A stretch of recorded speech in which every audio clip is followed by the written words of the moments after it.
నాగార్జున సాగర్ ఆయకట్టులో ఎండిపోతున్న పండ్ల తోటలను రక్షించాలని మాజీ మంత్రి సూర్యాపేట శాసనసభ్యులు గుంటకండ్ల జగదీష్ రెడ్డి కాంగ్రెస్ ప్రభుత్వానికి డిమాండ్ చేశారు. మిర్యాలగూడలో మీడియా సమావేశంలో మాట్లాడుతూ ఎడమ కాల్వ పరిధిలోని లిఫ్టులు తూముల ద్వారా యుద్ధ ప్రాతిపదికన చెరువులను నింపాలని అన్నారు. నీరు లేక ఎండిపోతున్న లక్షల ఎకరాల పండ్ల తోటలను రక్షించాల్సిన బాధ్యత ప్రభుత్వంపై ఉందని స్పష్టం చేశారు. సాగర్ జలాశయంలో నీరు ఉన్నా వాటిని ఉపయోగించుకోకుండా రైతుల పట్ల కాంగ్రెస్ ప్రభుత్వం దుర్మార్గంగా వివరించిందని మండిపడ్డారు. నీళ్లు ఇచ్చే అవకాశమున్నా కూడా నీళ్లు ఇవ్వకుండా రైతుల పొలాలను ఎండబెట్టిందని మండిపడ్డారు. కాళేశ్వరంపై చెడు ప్రచారం చేసి విధిలేని పరిస్థితిలో నిన్న మొన్న మోటార్లను ఆన్ చేసి హడావుడిగా నీళ్లు వదిలారని, అప్పటికే పొలాలన్నీ ఎండిపోవడంతో లాభం లేకుండా పోయిందని అన్నారు.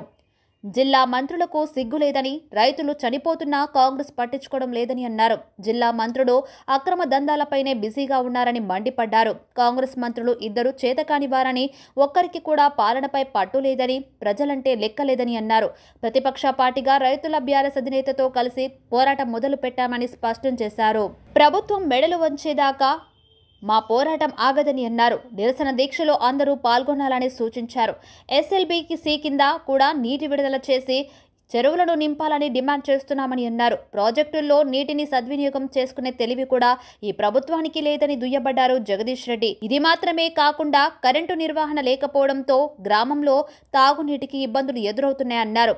ఎంతసేపు దోచుకోవడంపైనే సీఎంకు మంత్రులకు ధ్యాస ఉన్నదని మండిపడ్డారు. నెలలో సగం రోజులు సీఎం ఢిల్లీలో ఉంటున్నారని, సామంతరాజులాగా ఢిల్లీకి కప్పం కడుతున్నారని ఆరోపించారు. గ్రామాల్లో పశుపక్షాదులు తాగునీరు లేక అల్లాడుతున్న జిల్లా మంత్రులకు కనీస బాధ్యత లేదన్నారు. అసలు జిల్లా మంత్రులు ఉన్నారా లేదో కూడా అర్థం కావడం లేదని ఎద్దేవా చేశారు. మూర్ఖత్వంతో, అవగాహన రాహిత్యంతో, నిర్లక్ష్యంతో పాలన చేస్తున్నారని విమర్శించారు.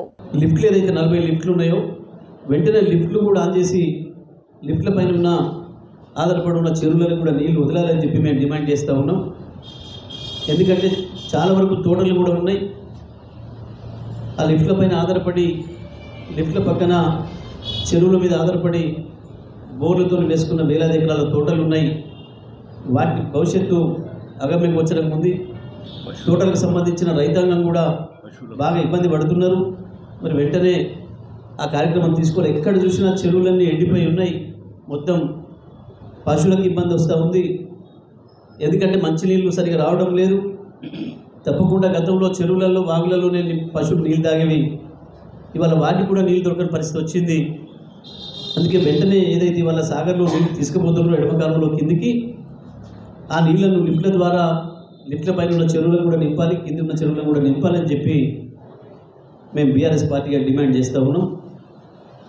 ప్రభుత్వం వెంటనే కదలాలి. ఈ జిల్లాలో ఉన్న ఇద్దరు మంత్రులు కూడా వెంటనే దీనిపైన స్పందించాలి. మన కళ్ళ ముందు పోతున్న నీళ్లను తప్పకుండా మనం ఉపయోగించుకోవాలి. ఇప్పటికి కూడా ఇంకా 515 పైన ఉన్నాయి నీళ్లు. ఆనాడు మేము 504 నాడు కూడా చెరువులకు నీళ్ళు ఇచ్చినాం, చెరువుల నీళ్ళు నింపినాం. రైతాంగానికి ఒక తడి 2 తడులు అవసరం ఉంది అంటే ఇచ్చి ఆ రోజు 1 ఎకరం పంటను కూడా ఎండిపోనివ్వలేదు మేము. అదే పద్ధతుల్లో మీ ప్రభుత్వం కనుక ఆదేశాలు ఇస్తే అధికారులు అమలు చేస్తారు. కానీ మీకు సోయి లేదు. ఇప్పటివరకు కూడా జిల్లాలో ఉన్న ఇద్దరు మంత్రులు కూడా ఒక్కరోజు కూడా ఇంతవరకు స్పందించలేదు కరువు పైన. వాస్తవానికి ఇద్దరు మంత్రులు కూడా కృష్ణ నీళ్ళతోనే బతికిన వాళ్ళు.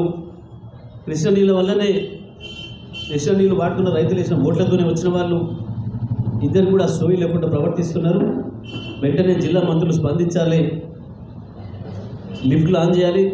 ఎడమకాలం పైన 40 లిఫ్ట్లు ఆన్ చేయాలి.